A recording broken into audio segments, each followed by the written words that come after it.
Parecía una joyería corriente en Hatton Garden, barras de oro, mostradores impecables, relojes de diseñador bajo el cristal. Pero en la trastienda, pilas de billetes aún calientes de las calles. Los clientes no eran comerciantes de la ciudad ni turistas. Eran traficantes, intermediarios, mensajeros con las uñas sucias y teléfonos encriptados en los bolsillos. Cada compra era limpia en el papel. Sin embargo, detrás de los recibos fluía un río de dinero proveniente de las drogas, lavado, enjuagado y reinvertido. En el corazón de esta operación se encontraban dos nombres que nadie en el distrito joyero había escuchado jamás. Matthew Bion, sereno, calculador, escondido en la tranquilidad de Sevenoaks, y Bo Devlin, más joven, más agudo, forjado en el bullicio de los bloques del este de Londres. Juntos construyeron un imperio de cocaína valorado en casi 119 millones de libras, contrabandeando toneladas de drogas de clase A al Reino Unido y lavando las ganancias a través de oro, armas y empresas fantasma. Creían que nadie los observaba. Pensaban que sus chats encriptados los hacían invisibles, hasta que los mensajes se filtraron y las puertas se derrumbaron.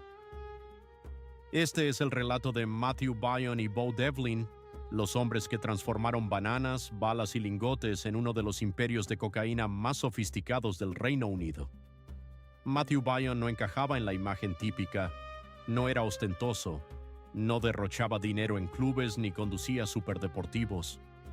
Vivía en Sevenoaks, una tranquila localidad de Kent más conocida por sus campos de golf que por imperios de drogas. En sus 40, Bion se mantenía al margen. Poseía un nuevo Jaguar, estaba construyendo una casa al lado de la de sus padres y para el mundo exterior parecía un hombre con un plan estable. Pero en línea usaba otros nombres: Slick Valley, Official Cleaner, ambos utilizados en EncroChat, la red encriptada en la que confiaban los traficantes. Allí dirigía el espectáculo, coordinando envíos, lavando ganancias y gestionando contactos a través de continentes. Bion no era quien levantaba cajas o conducía camiones. Era el arquitecto del sistema, frío, clínico y peligrosamente eficiente.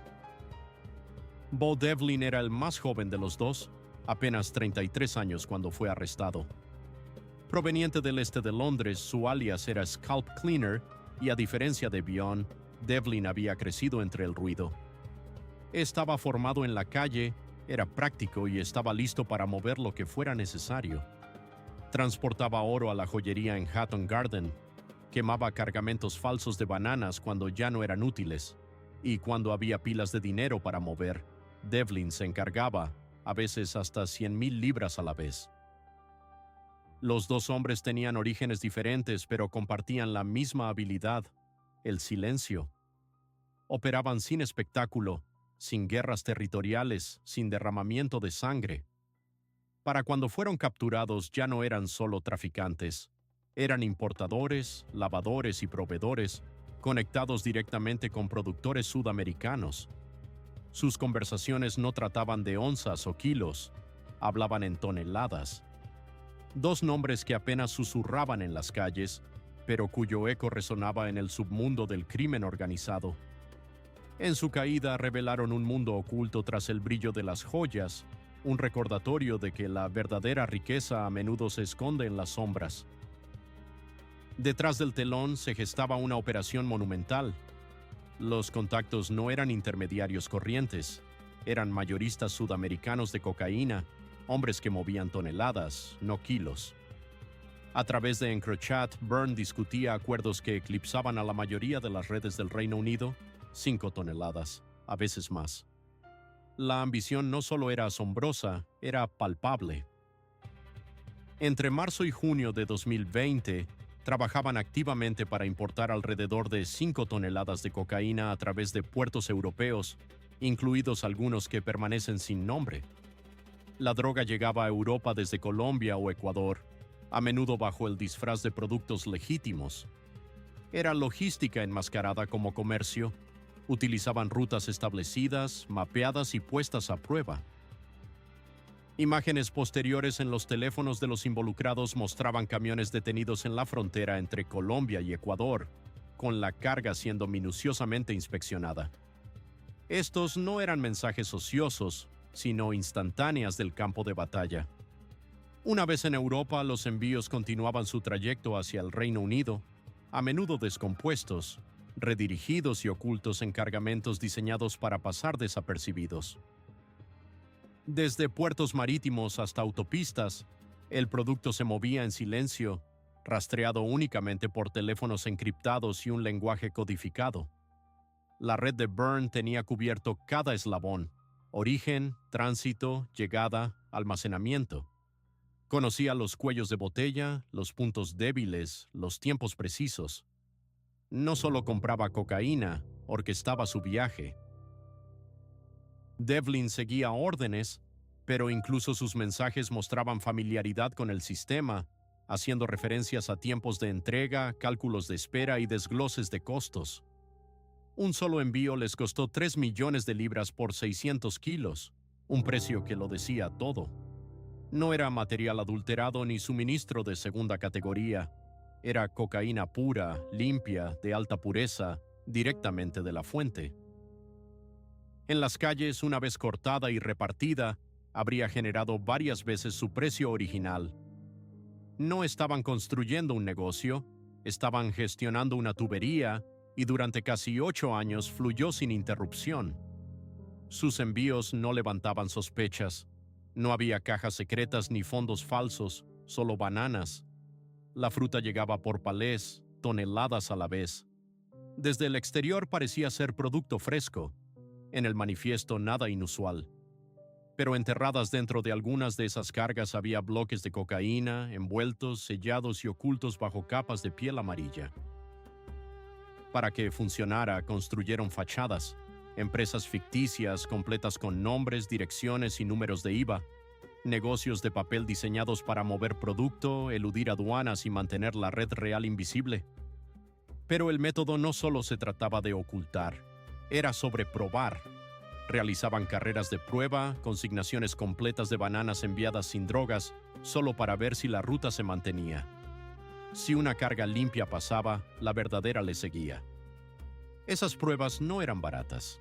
Una sola prueba costaba 300,000 libras. Todo ello quemado, literalmente. El ingenio detrás de estos movimientos revela no solo una red de narcotráfico, sino una operación logística de precisión, un juego de ajedrez donde cada pieza se mueve con propósito y sigilo.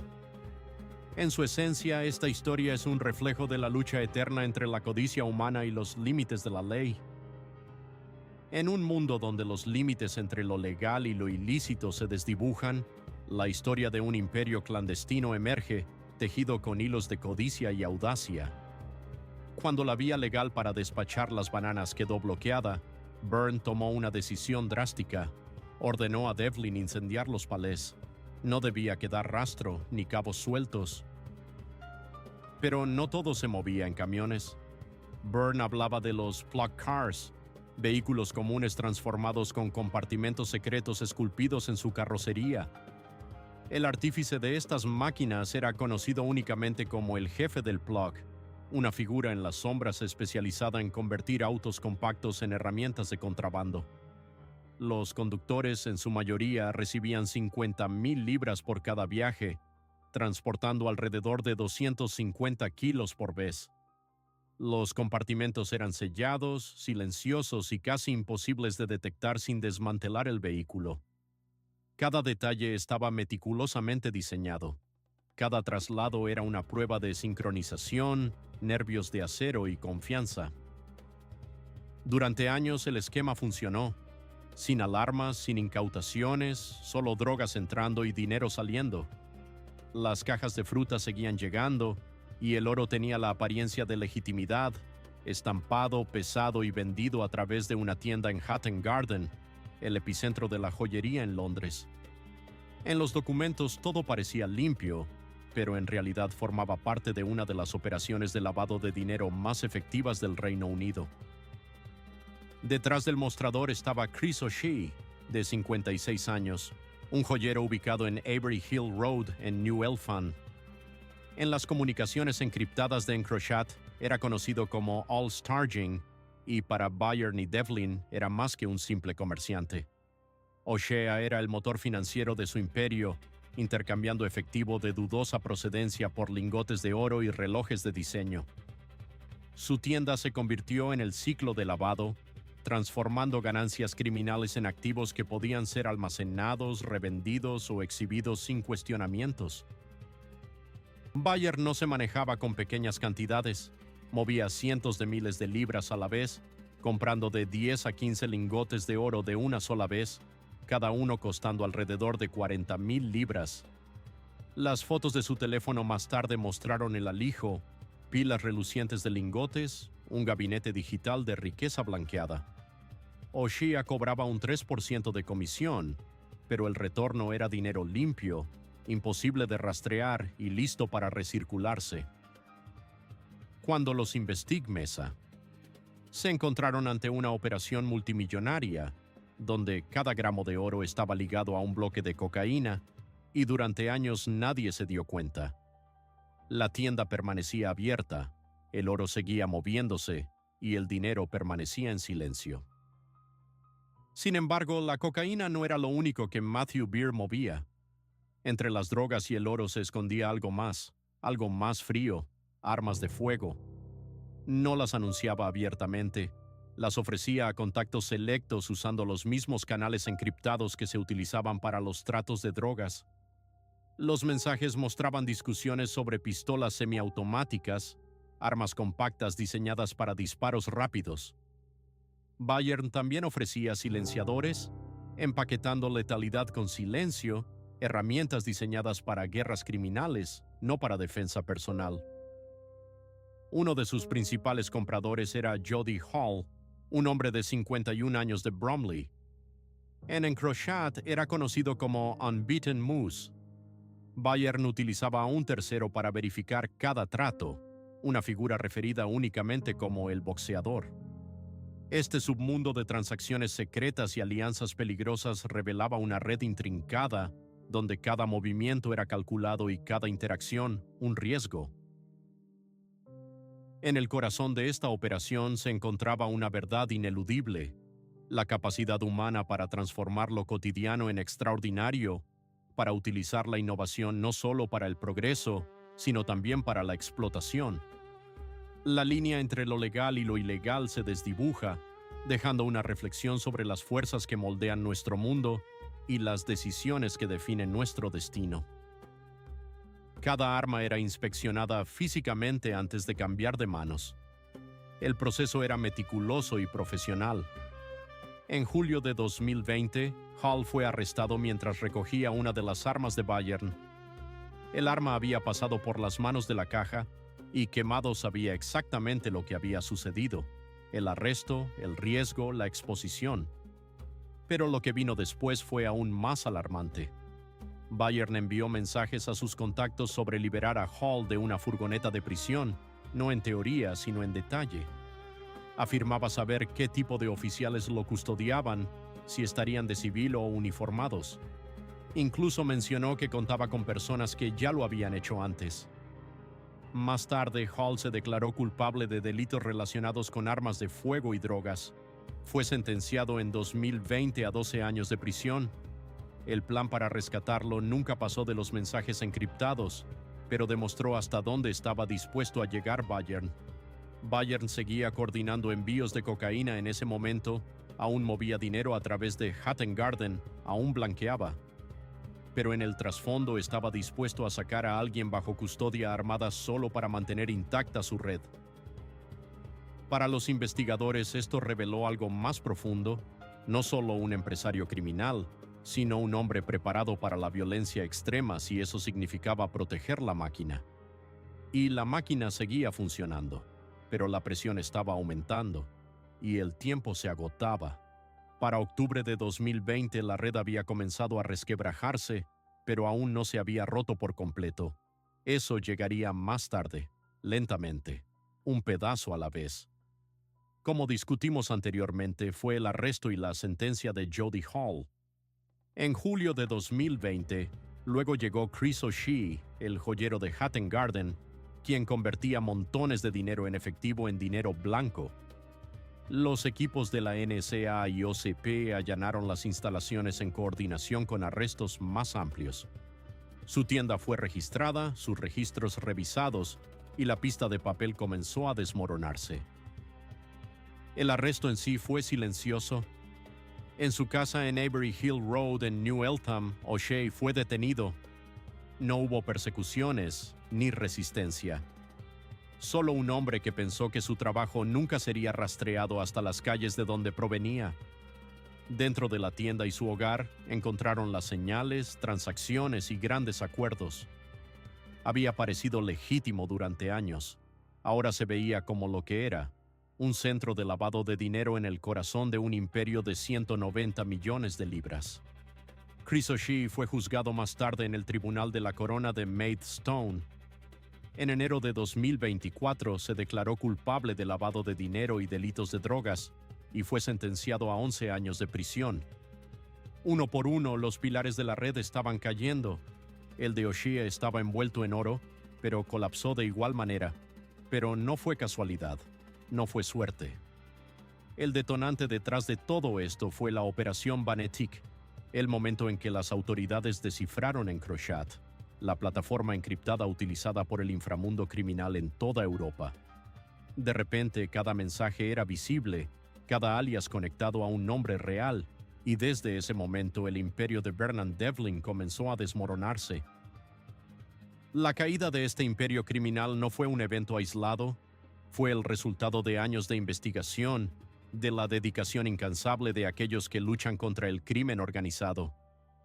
Cada arresto, cada sentencia, fue un recordatorio de que, aunque la corrupción puede extenderse como una sombra, siempre hay quienes están dispuestos a arrojar luz sobre las tinieblas. La historia de Byrne, Hall y O'Shea es un testimonio de la complejidad de la naturaleza humana, de cómo los deseos de poder y control pueden llevar a los individuos a los extremos más oscuros. Pero al final la justicia prevalece, demostrándonos que, a pesar de las sombras que puedan envolvernos, siempre hay un camino hacia la redención y la verdad. La operación se desarrolló con la precisión de un reloj suizo. Los arquitectos de esta trama no eran los que diseñaban edificios, sino aquellos que tejían redes clandestinas con maestría.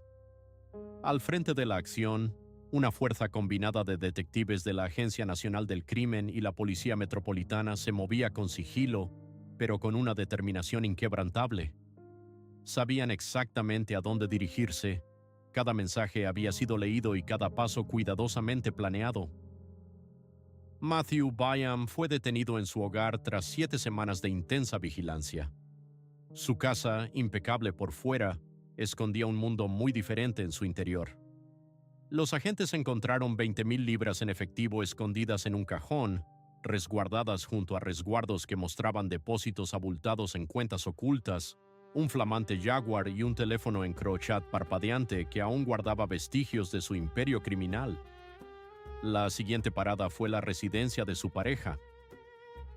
La entrada no fue sutil. Los oficiales tuvieron que derribar una puerta reforzada, del tipo que rara vez se ve en las tranquilas calles de Kent. Dentro el lujo desbordaba: ropa de diseñador, bolsos Gucci y folletos de villas portuguesas. Un plan silencioso para desaparecer cuando llegara el momento oportuno. En la casa de sus padres, los detectives hallaron un taser, ilegal bajo la legislación británica, y documentos a nombre de Devlin que estrechaban aún más el vínculo entre ambos. Por otro lado, el apartamento de Bo Devlin en una transitada calle no contaba con portones ni alarmas, pero su interior contaba una historia propia. Aproximadamente 5,000 libras en efectivo esperaban ser movidas, una cantidad que por sí sola no levantaría sospechas, pero imposible de ignorar. Un detector de micrófonos de vigilancia descansaba cerca, una herramienta para los paranoicos, diseñada para verificar si alguien estaba escuchando. Junto a él, gas CS ilegal y agresivo, nunca guardado sin razón. Su armario tampoco era discreto. Filas de zapatillas de diseñador, relojes de lujo, etiquetas de alta gama, el tipo de bienes que no cuadran con un salario común. Nada estaba oculto. No esperaban ser atrapados, no realmente, no con Encrochat en sus bolsillos, no después de 8 años de silencio. Pero la puerta había sido arrancada de sus bisagras, y todo, el oro, las armas, las empresas fantasma, ahora eran pruebas. A principios de 2025, las pruebas contra Matthew Byron y Bo Devlin estaban aseguradas. Años de vigilancia, mensajes cifrados descodificados, fotografías, registros de activos y dinero incautado, todo apuntaba hacia una sofisticada empresa criminal que había contrabandeado toneladas de cocaína y lavado millones. Su juicio se llevó a cabo en el Tribunal de la Corona de Maidstone, comenzando con declaraciones de culpabilidad el 9 de enero de 2025. Ninguno de los dos hombres impugnó los cargos. Byron, entonces de 44 años, se declaró culpable de cargos relacionados con la importación de cocaína y lavado de dinero. Los cargos de armas de fuego, conectados con su suministro de armas ilegales, quedaron archivados, lo que significa que podrían ser retomados en el futuro, pero no se persiguieron en esta etapa. Bo Devlin, de 33 años, también se declaró culpable de delitos de tráfico de drogas y lavado de dinero. No se informó públicamente de ninguna mitigación ofrecida por la defensa, una clara indicación de que ambos hombres tenían poco margen de maniobra frente a la abrumadora evidencia. En esta compleja red de engaños y riqueza ilícita, se revela la fragilidad de los imperios construidos sobre cimientos de arena. A medida que se desmoronan las fachadas, emerge una verdad ineludible. La justicia, aunque lenta, siempre encuentra su camino. Durante la Operación Vanetic, la Fiscalía, encabezada por la Asociación contra el Crimen Organizado OCP, una fuerza conjunta de la Agencia Nacional del Crimen y la Policía Metropolitana, presentó a los hombres como figuras clave en una red transnacional. Se detalló cómo Byron y Devlin coordinaban envíos masivos de cocaína desde América del Sur a través de puertos europeos, con pruebas de discusiones sobre cargas de 3 millones de libras y ensayos simulados, además de evidencias sobre la conversión de dinero ilícito en lingotes de oro y relojes de diseñador. El 7 de marzo de 2025 se dictaron las sentencias. Matthew Byron fue condenado a 21 años y 6 meses de prisión. Bo Devlin recibió una sentencia de 17 años, sumando un total de 38 años y medio tras las rejas para ambos. Dos hombres que alguna vez se ocultaron detrás de pantallas encriptadas y fachadas de empresas falsas, ahora enfrentan años tras barrotes reales. Este caso revela la magnitud de una operación que no solo involucró el tráfico de drogas, sino un complejo esquema de lavado de dinero a escala internacional. La sentencia, aunque severa, plantea preguntas sobre la naturaleza de la justicia y las consecuencias de tales crímenes. En un mundo donde las fronteras son difusas y las redes criminales operan sin restricciones, la historia de Byron y Devlin es un recordatorio de las sombras que acechan en el tejido de la sociedad. La lucha contra el crimen organizado continúa, desafiando constantemente a aquellos que buscan justicia en un laberinto de corrupción y poder.